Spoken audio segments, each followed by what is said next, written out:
And you don't seem to understand. A shame you seemed an honest man. And all the fears you hold so dear will turn to whisper. Hello everyone, and welcome to serial episodes Lain 12 of LostinTranslationmon. I'm May. And I'm Jay. And this time we watched serial episodes Lain, Layer 12, which is called Landscape. Before we get into that, we'll do a quick recap on the last episode, which was more or less a clip show. It's like 12 minutes of clip show. There, we recapped it. Yeah, we also find out that Lain's not human, and then Lain restores Alice's reputation at school, and then she also appears as an alien at some point. There's an argument to be made that she wasn't being told she's not human because of the contextualization that was given in the episode today. Uh-huh. She was told at the time, you are software and your body is merely hardware, right? Yes. Well, in this episode, Lain says to Asami, is that her name, right? Alice. Gee, you were close. Arisu, that's it. Arisu, yeah. Wow, I was really wrong. Yeah. Anyway, so she tells her, no one needs a body. We are all software. And that's why you can transfer back and forth between the wired and the real world. Yeah. So there's an argument to be made that she wasn't being told she's not human. She was just being told what the nature of humanity is. Yes, but I also watched this recap before we saw this episode. What do you mean? Before we saw this week's episode, I wrote the recap, so I didn't take what she said in this episode into account. Right, of course. But more or less, Eri was saying, yo, you're not human. At the time. At the time, yes. Which is when I wrote the recap. Present day. Present time. As for what happened in this episode, Lain's being weird in class, and by weird, I mean weird for Lain. Like, she's acting all friendly and nice. She's making jokes, and everyone's saying, oh, that's so like you, Lain. It's just like, it's a different Lain. It's like a normal Lain. Like, Lain was never shown to be a normal, well, quote-unquote normal person. She was never social. They struggled to get her to hang out with them. Like, she was always, like, standing there, and they're like, hey, you could stand to be a little, put yourself out a bit more, and she's always, like, quiet, reserved, a little bit, like, looking off into the distance, daydreaming, and not quite being there. But this Lain that we're seeing is, quote-unquote normal. She's acting like her friends want her to act. She's acting like her friends. She's laughing. She's making jokes. Her friends are talking to her like nothing's happened. And Alice is just watching because Alice knows that this isn't right. Because she's the only one who remembers that everyone found out about her affair with the teacher. Yeah. And now it's been erased, and she knows that Lain knows, and she knows that she knows, and she knows that no one else does. Yeah. So, of course, she's aware that reality is changeable, and that it hurts. Yes. And then there's some weird sort of bits where there's someone, I think it's the dad, like Lain's dad, talking on TV saying, we all love Lain, we all love Lain. Is that who it was? I thought it was the same guy from the recap before. I guess there was never a person. I know, I thought it looked like the dad, but I'm not entirely sure. I didn't recognize the face, but in hindsight it could have been. Yeah. So the men in black are talking in the car, and they're talking about Eri, and one of them says that Eri's not dead, and then this guy in a car shows up. Well, and then, let's take a step backwards. Let's discuss does it mean that he's not dead. And he says he doesn't. It never mattered. It never mattered that he had a body or not. And the implication is thus that similar to Lain and the messages she's been getting, that means that, yeah, Iri's alive, but his body's not. He's in the wired, and that's sort of who God has been. Like, is her name Chisa? The one who dies at the start and then says that you meet God and then you live on in the wired. Yeah, I don't remember what her name is either. Like, more or less, you don't need... If you're dead in the real world, you don't die in the wired. Not now that it's more or less connected. Yeah, more or less the wired is sort of becoming integrated with the real world. So dying in one world does not mean you're dead in the other, which is like the opposite of that. If you die in the wired, you don't die in real life or whatever. It's not the opposite of. That's exactly what it is. No, it's like you die in the wired, you die in real life. No, well, if you die in real life, you don't die in the wired. Yeah. And one of the men in black guys dies from a seizure, and then another one dies. Well, after looking into the dying one's eyes and seeing Lain, and then having a freak out, and a spirit comes and murders him. And that's the end of the Men in Black, I guess. Which is amazing, because they never did anything. They were just kind of there. They killed the knights, I guess. Yeah. But, like, if we'd never seen them, I don't think anything in this show would have changed. No. Then Alice goes to Lain's house. There's blood everywhere. Is it blood, destroyed. though? It's pink and blue. It's Danganronpa blood. Is it, though? Maybe. Would this show hold back on blood? I don't think so. It, in fact, No, it hasn't before, no. So, we don't know what it is, and there's, like, mist or fog or steam, and there's, like, a being in the fog, and we don't know what it is, and it doesn't matter. I thought it was the alien that we've seen multiple It didn't times. look like it. But it would make sense, wouldn't it, if it was the Would it, alien? though? We've seen the alien twice before. I feel like it's meant to be But important. it always creeps around doors, not upstairs. That's true. No, well, it's, into doors, like wearing, Also, it like... was taller than that. Okay, yeah, it's usually wearing a jumper, and we didn't see that snazzy jumper. That sweater. Yeah. We then see Lain, and she's holding a bear, and she's covered in wires, and she's like, "Hey, what's up?" Well, like, covered in wires, like, someone had mentioned Lain once in, like, the most roundabout way possible about being, like, covered in wires. And I thought, oh, it should be, like, there'll be, more like Ghost in the Shell, where, like, all the wires are actually part of a person's body. No, there's just a bunch of wires on the ground, and she was sleeping under them like a blanket. Yeah. And there's, like, 2 on her head. Like, this is how, like, when it, like, building my computer felt. I just wanted to curl up under my wires. I was tired. It was late at night. I'm tired right now. I'm tired right now too. I want to have a nap after this, but I can't. I've got things to do. So Lane's holding a bear, and I always do love that Lane has like this thing with bears. She likes bears. She likes bears. It's pretty cute. Daniel Bryan would fight a bear, but she would hug a bear. Yeah. You should see that documentary, by the way. I should. Then Alice asks why she kept her memories, but not everyone else's. Like no one can remember her and the teacher, but she can, and she's stuck with these memories that no one else has. And she's saying, "Do you hate me that much, Lane?"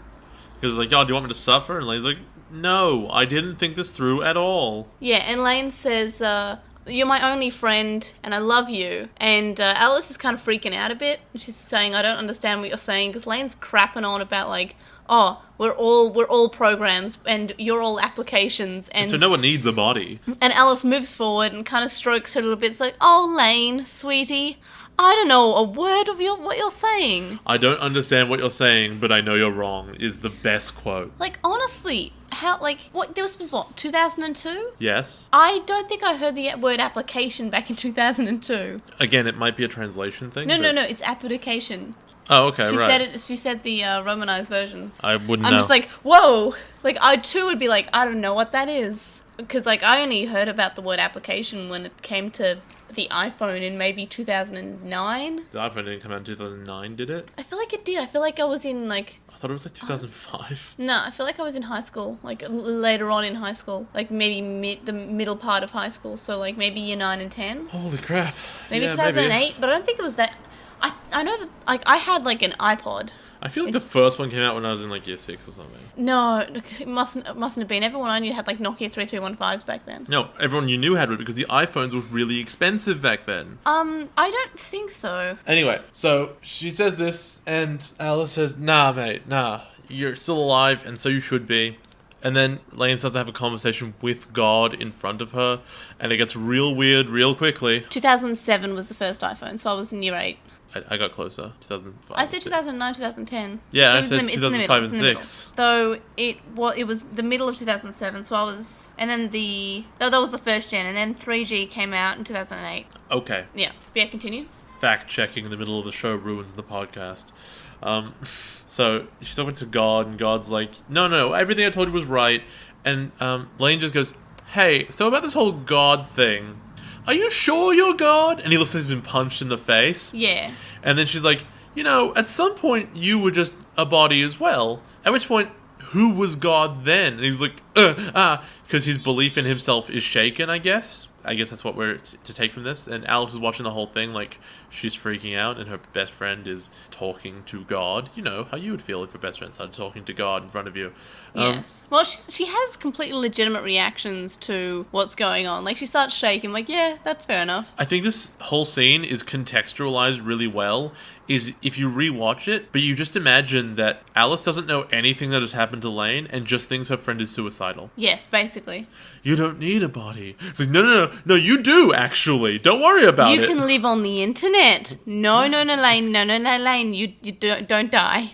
And then, to stop that impression, God coalesces into a giant ball of monster flesh and tries to murder them, to which Alice rightly goes, ah! And Lain is just like, stroking her, being a good friend, but also Lain doesn't seem too disturbed. She's just calmly having a talk about it, because then she uses her mind powers to have her PC eat God. Yes. I thought it was the other way around. I thought that Eri ate her PC. For a second, but then when it started cramming the hands back into the center, I was like, oh, yeah, okay. It was sort of imploding. Yeah, and then it's all broken, and her room is kind of clean, except for the mass. And it's sort of implied that she's better now. Yes, but we also have one more episode though. So we'll see how that goes. Yeah. Will she get a normal life? Will any of this come around full circle and make sense? Same bat time, same bat channel. Same Lain channel. Lain. Yeah, I tried to make that one work. It didn't work in my head. I could not either. Same bat Lainel. Oh, that's bad. That's bad. That's bad. Present day. Present time. Thoughts on this episode? Do you have any? Because It was alright. I feel like it was alright, especially like the end part was just like I'm interested in what at the end. Like Aries being like, I am God, and Lane's like, are you really though? And he's like, nah. And I was I'm like, dead now. And Alice is like, hey, what is going on right now? And no, it wasn't bad. I liked it. Definitely not a classic anime series, but it had good bits to it. Like, I'm still not fully understanding why people say that this is an amazing anime, but I can, at points, I'm just like, oh, that's clever-ish. Yeah, once every couple episodes. Or, I don't understand what you're saying, but you're wrong. Oh, classic. Now that's good. That is good. Do you have any other thoughts? No, I'm thoughtless. Yeah, I'm pretty thoughtless, but it was good. Like, we don't have any complaints. No, you know what? For once, I don't have any complaints. Yeah, usually our opinion section is just us coming up with complaints. Present day. Present time. So next time we're watching Ego, which is the final episode of Lain. Does that make sense? The ego? I mean, that's just the mind, I guess. Could be. They never go into the id or the superego, so we'll see what that even means. Maybe. I'm interested to see what happens. We know we only have one episode left. Do you think you're going to be satisfied with the ending? I think it's almost impossible that I could be. So you can contact us and stay updated. You can email us at LostinTranslationmon@gmail.com, or you can comment on this episode or message us on SoundCloud. You can follow us on @TranslationMon on Twitter, and you can find us on LostinTranslationmon on Tumblr, Facebook, and YouTube. We have a discussion thread on the With the Will, and a red thread in the Lain subreddit. And we would appreciate if you would review us on Apple Podcasts, Stitcher, and any other podcast listening app that you use. Ratings really do help people find about the podcast, so please give us a review. We also have a website. You can vote in our weekly polls, check out our release schedule, and check out our blog posts. And you can donate to our Patreon, which is linked in the description, from as little as $1 a month, which gets you access to our listener Slack chat group, but there are higher levels with more rewards, such as notes, early episodes, and more.